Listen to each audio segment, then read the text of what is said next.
તો ત્યાંની જનતાનો આપણો જે પહેલો પ્રવાસ હતો, તો આપ એમની પ્રતિક્રિયા શું હતી?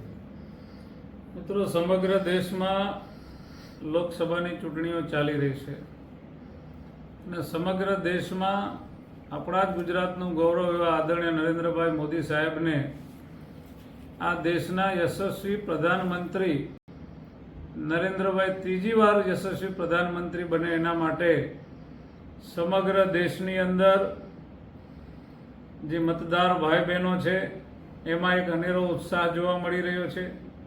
એના જ ભાગ સ્વરૂપે દાદરા નગર હવેલી દીવમાં મને પણ ભારતીય જનતા પાર્ટી તરફથી પ્રચાર કરવા માટેની સૂચના મળી હતી, જેના અનુસંધાને અમે 3 જેટલી જાહેર સભાઓ દમણની અંદર કરી છે અને દમણના મતદાર ભાઈ બહેનો પણ આપણા લોકલાડીલા પ્રધાનમંત્રી નરેન્દ્રભાઈ મોદી સાહેબને ત્રીજી વાર પ્રધાનમંત્રી બનાવવા માટે અમારા દીવ અને દમણના ભારતીય જનતા પાર્ટીના લોકપ્રિય ઉમેદવાર એવા લાલુભાઈ પટેલને આ વખતે જંગી બહુમતીથી જીતાડે એ પ્રકારનો આ સમગ્ર લોકસભા વિસ્તારની અંદર કાર્યકર્તાઓ અને પ્રજામાં એક અનેરો ઉત્સાહ જોવા મળી રહ્યો છે. તો સર, આ વખતે જે 400 પારનું લક્ષ્યાંક છે, તો એ વિશે આપ શું કહેશો?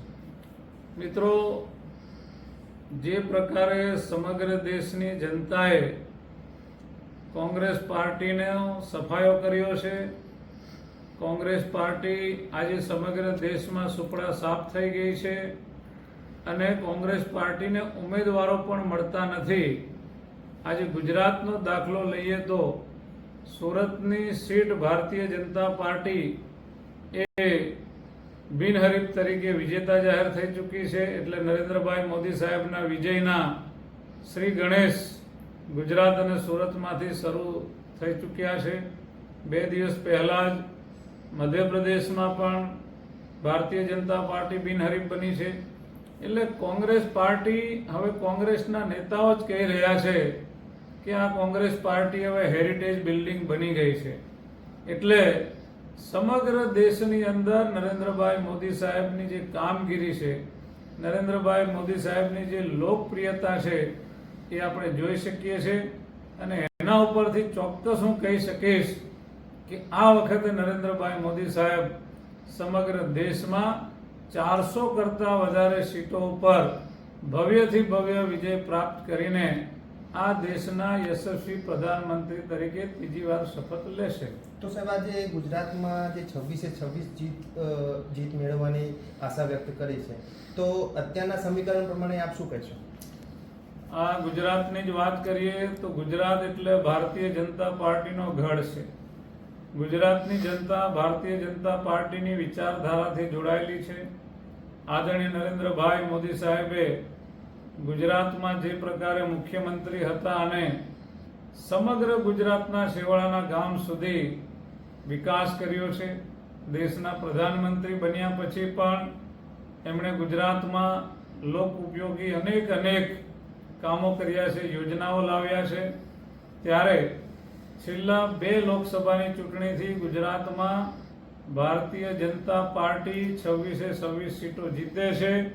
કોંગ્રેસ પાર્ટી કે અન્ય પાર્ટીના ખાતા પણ ખોલતા નથી અને આ વખતે એના કરતાં પણ નરેન્દ્રભાઈ મોદી સાહેબ માટે અને ભારતીય જનતા પાર્ટી માટે સારો માહોલ છે અને 26માંથી 1 સીટ તો અમે બિનહરીફ જીતી ચૂક્યા છીએ. હવે રહી છે બાકી 25. તો અમારા રાજ્યના મુખ્યમંત્રી શ્રી ભૂપેન્દ્રભાઈ પટેલ સાહેબ તેમજ ભારતીય જનતા પાર્ટીના સફળ સુકાની એવા CR પાટીલ સાહેબે ભારતીય જનતા પાર્ટીના કાર્યકર્તાને જે સંકલ્પ આપ્યો છે કે આ તમામ સીટો તો જીતવાના છે જ, પરંતુ 5 લાખ મતથી અમે આ સીટો ઉપર ભવ્ય વિજય પ્રાપ્ત કરીએ એના માટે કાર્યકર્તાઓની અમારી રાત દિવસની મહેનત છે. તો સર, આજે આપનો પ્રવાસ હતો બારડોલી જે લોકસભા ત્યાં સોનગઢમાં, તો સોનગઢમાં સાવણિયા ગામે લોકોનો પ્રતિસાદ કેવો છે ભારતીય જનતા પાર્ટી તરફથી? આજે બારડોલી લોકસભાની અંદર તાપી જિલ્લામાં મારે સોનગઢ તાલુકામાં સાવણિયા મુકામે એક સંમેલન કરવાનો અવસર પ્રાપ્ત થયો.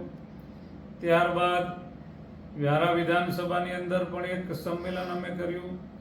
ત્યાં પણ આટલી ગરમીમાં પણ ખૂબ મોટી સંખ્યામાં આદિવાસી સમાજ એ ત્યાં એકત્રિત થયો અને તમામ સમાજના લોકોએ, આદિવાસી સમાજના લોકોએ નિર્ણય કર્યો છે કે નરેન્દ્રભાઈ ત્રીજી વાર પ્રધાનમંત્રી બને એના માટે આપણા બારડોલી લોકસભાના લોકપ્રિય ઉમેદવાર પ્રભુભાઈ વસાવા સાહેબને મતદાન કરીને 5 લાખ કરતા વધારે વોટોથી જીતાડીને આ બારડોલીનું કમળનું ફૂલ એ નરેન્દ્રભાઈ મોદી સાહેબના ચરણોમાં મોકલવાનો નિર્ણય એ તાપી જિલ્લાની મારી આદિવાસી સમાજના આગેવાનો અને પ્રજાજનોએ પણ કર્યો છે.